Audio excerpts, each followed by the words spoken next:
shaking. This is Matty Crypto. Where were you right around Halloween time, 2019? This could be a pivotal, very pivotal time in the history of Mufasa, the Lion King of them all, crypto, Bitcoin. What in the world?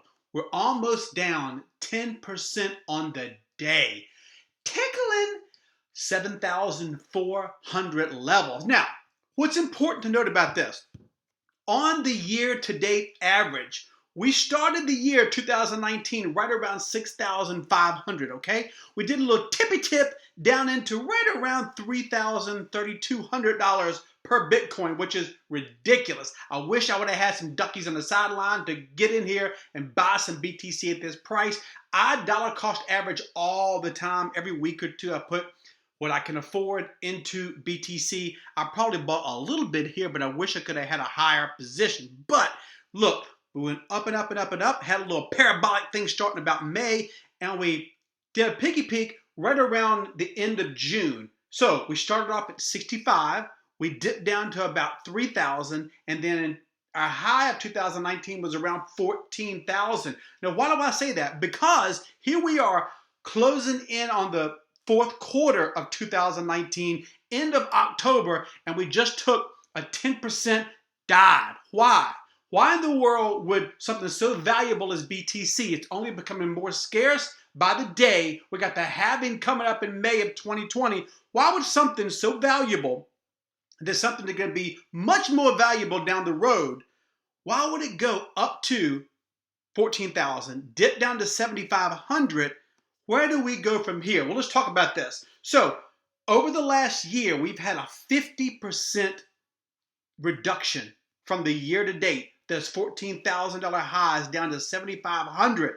So what happened? This is the reason why so many people are not into cryptocurrencies, and more importantly, when they hear about Bitcoin, they're like, no, too volatile for me. I don't want to get in there. I'm scared of losing my money. And that is why it's important to tell people and to understand this is a long-term game. It's not meant to get in here, grab some BTC, and sell tomorrow. Unless you're a trader and you're really experienced at this kind of thing. Now, I'm not a financial advisor. This is just my personal opinion. But that being said, I really believe personally, like many people do, BTC, cryptocurrencies, being educated in blockchain technology, that is the future. So, why did BTC take a plunge? For one, the Bitcoin trading volume is down. It's way down.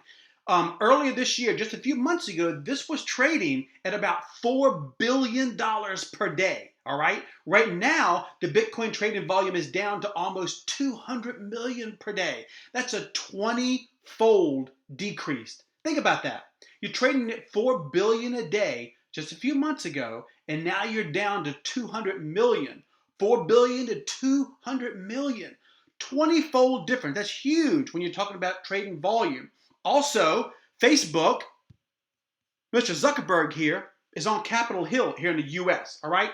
So this uncertainty about Facebook's Libra is, I think, causing a lot to do with BTC, cryptocurrencies in general, this over-regulation. People are scared. They're wondering, what is going on? Is it going to be a security? Is it an investment? What exactly is going to be happening with not only stable coins like the Libra, but BTC, cryptocurrencies in general? People just don't know. I think that has a lot to do with it. Facebook's Libra is just hitting so many more regulatory scrutiny, all right? I'll get back to you, Grant Cardone, in a second. So regulators in the U.S. are constantly scrutinizing so much of crypto after saying over and over for years, this is just about drugs, it's just about terrorists, yada, yada, yada.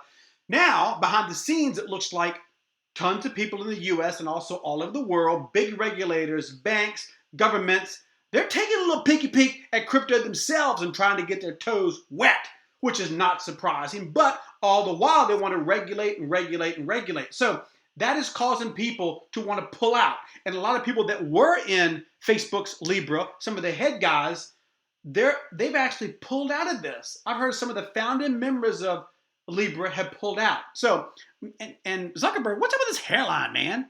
You're a billionaire. Can the brother get some hair? I mean, you got to pull the Jason Statham and just cut it. If that's your real hairline, I mean, this guy back here's got it going on, so does he, but your hairline is struggling. Anyway, I'm getting off topic here. So they're on Capitol Hill today. I don't think it's any coincidence that we're down, as the headlines show that Facebook Libra's not doing too well, there are going to be more and more regulations, then we're going to take these dips, all right, down to under 7,500. Now, a few weeks, we've been just sitting at this $8,000 range, which is going sideways. With this consolidation period, this leads many to wonder, are we going to go up or are we going to go down? Why do we just sit at this 8K range for so long? And because it just sits at that tight trading range, it makes the volatility. That's what these volatility ranges are. If you sit at this, let's just say we sit at $7,500 for like weeks and weeks and weeks. To me, it makes me believe that things can be much more volatile at these big swings, these 5 and 10% swings, because if we just consolidate and consolidate and consolidate, these swings are much more inclined to just be boom, here's 400 and 500, maybe 1,000 point swings, as opposed to these small little fluctuations day after day after day. I don't like these sideways trading because it's very unpredictable to me. I don't like seeing 5, 10, this almost negative 9% on the 24-hour. That scares me. I don't like that. So where do we go from here? Personally, I think people have been over leveraged. They got way too many over leveraged long positions on a site like Bybit and BitMEX. When you got a bunch of these over leveraged long positions on these trading sites, that's called a long squeeze. And that's what happens when you have a bunch of those things that can contribute to these short-term crash flashes, they call them, where you go from anywhere from 200 or 300 points down to 1,000 or so points down, or even more. And that scares people because if you hear about cryptocurrencies and BTC, as I said earlier, the headlines always show these parabolic rises that we had earlier this year to 14,000. People FOMO, they jump in, or you get these flash crashes where they go, oh, BTC is down 10% today.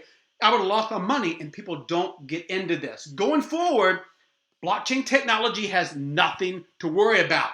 But as I said, people see things like this and they scratch their head. They feel like cryptocurrencies are the future. They hear people like me talk about Bitcoin and how I love the technology and I think it's going to be, a $100,000 coin in 2020, 21, 22.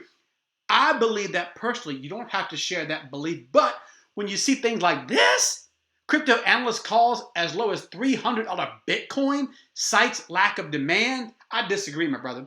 If we see a $300 Bitcoin, dude, I may have to sell my car and my house. I'm not telling you to do that, but Matty Crypto may get down with that sickness because I'm going to take a second mortgage and I'm going to ride a skateboard to work because I need to get some BTC if it dips down to $300. Now, he talked about the lack of demand.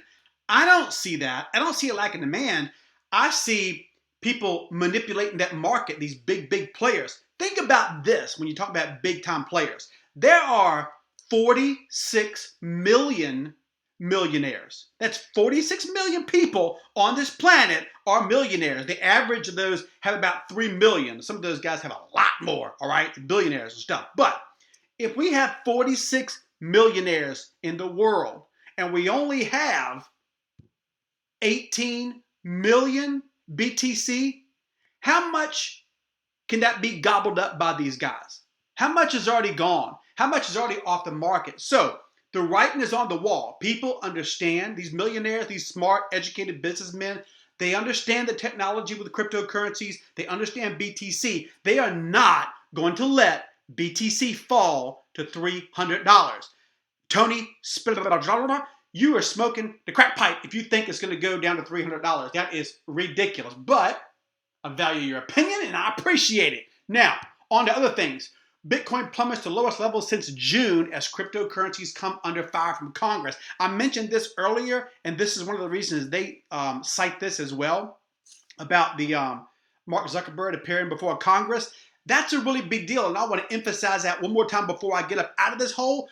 when you have someone as high profile as Mark Zuckerberg in front of Congress in the United States talking about cryptocurrencies, they're going to grill him. And grill him they did. There's a Democrat from California that was talking about this, and talking about Libra's coin, Facebook's coin called Libra. And he said, potentially used by drug dealers, tax evaders, terrorists. We've been hearing about this since the infancy of Bitcoin, all right? He said cryptocurrency either doesn't work, in which case investors lose a lot of money. Well, how about some personal responsibilities there, Brad Sherman? People need to understand before they get into this. Or, he says, it does achieve its objectives and displaces the US dollar and the sole reserve currency in the world. Well, hallelujah. I would love to see something replace the US dollar, because the US dollar is not backed by anything. Used to be backed by gold, and I would love to see it backed by something, but at least cryptocurrencies and Bitcoin in general is not controlled by anything. It can't be, the inflation can't go up or down. I know the circulating supply. I know the max supply. You guys at Congress can print as much of this stuff as you want to. So, Brad, if you don't understand cryptocurrencies, you need to understand cryptocurrencies, because this train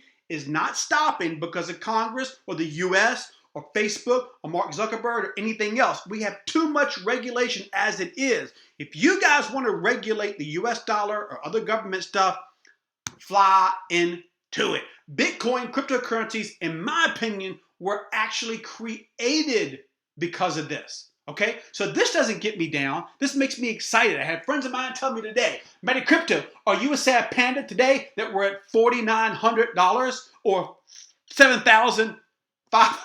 I would love for it to be 49, by the way. I wasn't. I'm not upset. I'm buying right here because I see the potential of Bitcoin. I am Bitcoin, Bitcoin, Bitcoin. I'm dollar cost averaging all the time. I'm making another video coming up soon about my true strategy. It's a separate video. It's called lump dollar cost averaging. That's what I really do, and I'll explain that in the future. But I appreciate you guys. Don't worry when you see flash crashes like this. To me, this is just a prime example and a wonderful opportunity to stack and pack some Satoshis. As Crypto Lark would say, stack Satoshis and chill. Really good YouTuber. Reach out to him. Crypto Lark on YouTube. That being said, please, if you like this kind of stuff, subscribe, hit those thumbs up, leave me some comments, and I will catch y'all as always on that B-side.